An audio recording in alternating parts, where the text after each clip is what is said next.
Hello friends, Shinchan அவர் dinosaur diary இப்படி ஒரு படம் ரிலீஸ் ஆகுன்றது இன்றைக்கி காலங்களில் எனக்கு தெரியவே தெரியாது.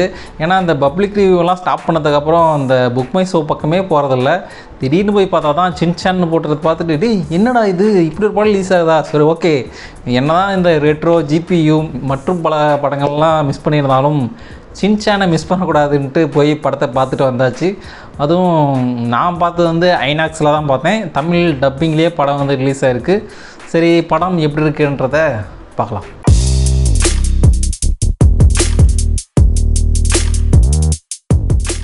சின்சானோட ஊருக்கு டைனோ ஐலாண்ட்டு ஜுராசிக் பார்க் மாதிரி ஒரு புதுசாக ஒரு பார்க் ஓப்பன் பண்ணுறாங்க. அதில் வந்து எக்கச்சக்கமான டைனோசர்கள் இருக்குது. அதுலேருந்து ஓப்பனிங் சீன்லேயே யாரோ ஒரு புது கேரக்டர் வந்து ஒரு குட்டி டைனோசர் மட்டும் கூட்டிகிட்டு எஸ்கேப் ஆகுது. அந்த குட்டி டைனோசர் வந்து எப்படியோ அங்கங்கே சுற்றி நம்ம சீரோவோட கண்ணில் படுது. சீரோ வந்து அதுக்கு சோறு போட்டு அதுக்கு ட்ரைனிங் எல்லாம் கொடுத்து சின்சானோட வீட்டுக்கு கூப்பிட்டு வருது. ஃபஸ்ட்டு இந்த டைனோசர் குட்டியை பார்த்து ஷாக்காகிற சின்சானோட ஃபேமிலி வந்து அதுக்கப்புறம் அவங்களோட சின்சானும் அவங்களோட ஃப்ரெண்ட்ஸும் சேர்ந்து கேட்டுக்கிறதுனால ஓகே சீரோவோடு சேர்த்து இந்த டைனோசர் குட்டியும் வளர்க்கலாம் அப்படின்ற முடிவுக்கு போகிறாங்க. அப்புறம் என்ன, அதுக்கு நானானு பேர் வச்சு சோறு வச்சு வளர்த்துட்டு இருக்காங்க. அப்புறம் என்ன, அந்த டைனோசர் குட்டியை தேடிட்டு இருக்கிற வெள்ளனால அந்த ஒரு டைனோசர் குட்டிக்கும் அந்த ஊருக்கும் மிகப்பெரிய பிரச்சனைகள் வருது. அந்த பிரச்சனைகள் வந்து சின்சானோட ஃப்ரெண்ட்ஸ் அண்ட் ஃபேமிலி எப்படி அந்த ஊரையும் அந்த டைனோசரையும் காப்பாற்றினாங்க அப்படின்றத காமெடி அட்வென்ச்சர் எல்லாம் கலந்துக்கிட்டு சொல்லியிருக்க படம் தான் இந்த சின்சான் அவர் டைனோசர் டைரி. இந்த படத்தை பொறுத்த வரைக்கும் ஹீரோ வந்து ஜீரோ அப்படின்னு தான் சொல்லணும். ஏன்னா ஜீரோவுக்கு தான் இம்பார்ட்டன்ஸ் பயங்கரமாக கொடுத்துருக்காங்க. ஒட்டுமொத்தமாகவே அந்த டைனோசரை கண்டுபிடிக்கிறது, அதுக்கு அந்த ட்ரைனிங் கொடுக்கறது, இது எல்லாமே ஜீரோ தான் பார்த்துக்குது. முக்கியமான பல்வேறு பிரச்சனைகள்லேருந்து ஜீரோவை தான் அந்த டைனோசர் குட்டியை காப்பாற்றிட்டு இருக்கு. மற்றபடி சின்சானை பொறுத்தவரைக்கும் இந்த படத்தில் அந்த ஃப்ரெண்ட்ஸ் கேரக்டர்கள் இருக்குல்ல, அந்த எல்லா கேரக்டரோடு சேர்ந்து அவரும் வந்துட்டு இருக்காரு. அவ்வளவே. மற்றபடி அவரோட அந்த கேரக்டருக்கு வந்து கிளைமேக்ஸில் தான் இம்பார்ட்டன்ஸ் கொடுத்துருக்காங்க. மற்றபடி நார்மல் மோடில் தான் சின்சான் கேரக்டருக்கு இம்பார்ட்டன்ஸ் கொடுத்துருக்காங்க. ஸ்டோரி வைஸ் வழக்கமாக இந்த சின்சான் படங்கள் எப்படி இருக்குமோ அந்த அளவுக்கான ஸ்டோரி தான். அதையுமே செம்ம இன்ட்ரெஸ்டிங்காக கொண்டு போயிருந்தாங்க. அப்புறம் காமெடியுமே முடிஞ்ச அளவுக்கு பல்வேறு கேரக்டர்கள் சைடில் வர கேரக்டர்கள்லாம் காமெடி பண்ணிகிட்டு இருக்கு. ஆனால் சின்சான் கேரக்டர் வச்சு வர காமெடிகள்லாம் பெருசாக ஒர்க் அவுட் ஆகலை. மற்றபடி சைடு கேரக்டர்கள் எல்லாமே வெறித்தனமாக இருந்துச்சு. அதுவும் ஒரு கேரக்டருக்கு கீர்த்திவாசன் ப்ரோ வந்து வாய்ஸ் கொடுத்துருக்காரு. அந்த கேரக்டருக்கான ரெஸ்பான்ஸ் வந்து தேட்டர் ரூம்லேயே செம்மையாக இருந்தது. மற்ற கேரக்டர்களை வச்சு வர காமெடிகளுமே சூப்பராக இருந்தது. ஆனால் சின்சான் கேரக்டர் வச்சு இன்னும் காமெடிகள் வச்சுருக்கலாம். பட்டு அந்த அளவுக்கு சின்சான் கேரக்டர் வச்சு வரல.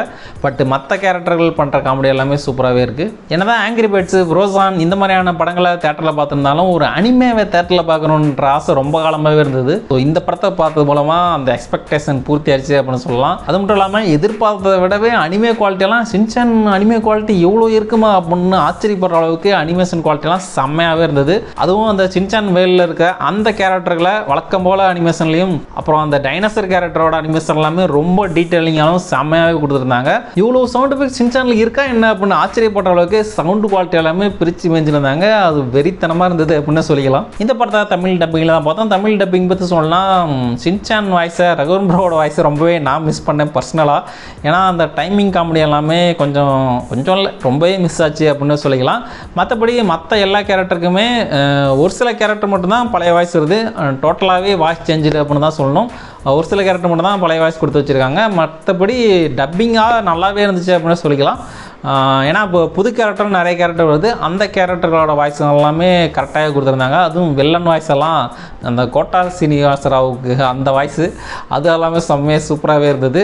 அப்புறம் இன்னொரு முக்கியமான விஷயம், நாங்கள் எப்பயுமே தேட்டருக்குன்னு போனால் லாஸ்ட்டில் சென்டர் சீட்டில் உட்காந்து பழகிட்டோம். ரொம்ப நாளாகவே அந்த முன்னாடி 2 சீட் இருக்குல்ல, அந்த 2 சீட்டில் உட்காந்து பார்க்கணுன்னு ரொம்ப நாளாகவே பிளான் பண்ணிட்டு இருந்தது. இந்த படத்துக்கு தான் சரி ஓகே பார்ப்போம் அப்படின்னு முடிவு பண்ணிட்டேன். ஏன்னா ஐநாக்ஸில் வந்து பார்த்தீங்கன்னா ஃபஸ்ட்டு 2 ரோ இருக்குல்ல, அந்த ஃபஸ்ட்டு 2 ரோவில் வந்து பார்த்தீங்கன்னா ஒரு 4-5 சீட்டுக்கு 50 ரூபா டிக்கெட்டு தான். ஸோ அதில் புக்கிங் பண்ணாவே ஆன்லைனில் புக் பண்ணிட்டு போனாலே டோட்டல் காஸ்ட்டே 76 ரூபா தான் வருது. ஸோ அந்த 76 ரூபாய்க்கு அந்த சீட்டிங் வைஸு டீசெண்டாக இருந்தது. நாங்கள் கூட எங்கே கழுத்து வலி பிடிச்சிக்குமோ அப்படி தான் வச்சுருந்தேன். ஆனால் பெரிய அளவில் இல்லை, ரொம்ப ஓரமாக லாஸ்ட்டு சீட்டு போட்டிருந்தா தான் பிரச்சனை இருந்திருக்கும். மற்றபடி 3வது சீட் போட்டிருந்ததுனால ஓரளவுக்கு டீசென்ட் எக்ஸ்பீரியன்ஸாகவே இருந்தது. ஸோ அந்த ஆசையும் நிறைவேறிடுச்சு அப்படின்னு சொல்லலாம். ரொம்ப காலத்துக்கு அப்புறம் கிட்டத்தட்ட சின்ன வயசில் நம்ம ஊர் தேட்டர்களில் கிட்ட போய் உட்காந்து பார்த்தது. அதுக்கப்புறம் இப்போ தான் போய் க்ளோஸ்அப்பில் உட்காந்து பார்த்துட்டு வந்தோம்.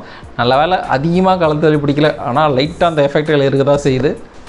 நம்ம ஊரில் சின்சானுக்கு எந்த அளவுக்கு ரெஸ்பான்ஸ் இருக்கும் அப்படின்ற மாதிரியான யோசனைகளோட தான் படத்துக்கு போனேன்.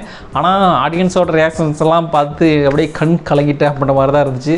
ஏன்னா ஒவ்வொரு மூமெண்ட்டையுமே என்ஜாய் பண்ணி தான் பார்த்துட்டு இருந்தாங்க. காமெடிக்கு எல்லாமே நல்ல ரெஸ்பான்ஸே இருந்தது. அதுவும் அந்த பிரின்சிபல் கேரக்டரோட என்ட்ரிக்கெல்லாம் நான் எக்ஸ்பெக்ட் பண்ணவே இல்லை. ஏன்னா அவ்வளோ ரெஸ்பான்ஸ் தேட்டரில். அது மட்டும் இல்லாமல் சின்சானில் இருக்கிற இன்னும் நிறைய கேரக்டர்கள் வரும்போது அதில் வர ரெஸ்பான்ஸ் எல்லாம் பார்க்கும்போது செம்மடா, நம்ம ஊரில் சின்சானுக்கு இவ்வளோ ஃபேன்ஸா அப்படின்னு ஆச்சரியப்படுற அளவுக்கு இருந்துச்சு. அதுவும் வந்திருந்துங்க அவங்க எல்லாமே மேக்ஸிமம் குடும்பமாக வந்திருந்தாங்க. அப்புறம் என்ன மாதிரி சிங்கிளாகவும் பாய்ஸாகவும் நிறைய பேர் கிளம்பி வந்திருந்தாங்க. ஸோ அதெல்லாம் பார்க்குறதுக்குமே இப்படியே ஒரு ஹோல்சம் மூமெண்ட்டாக தான் இருந்துச்சு.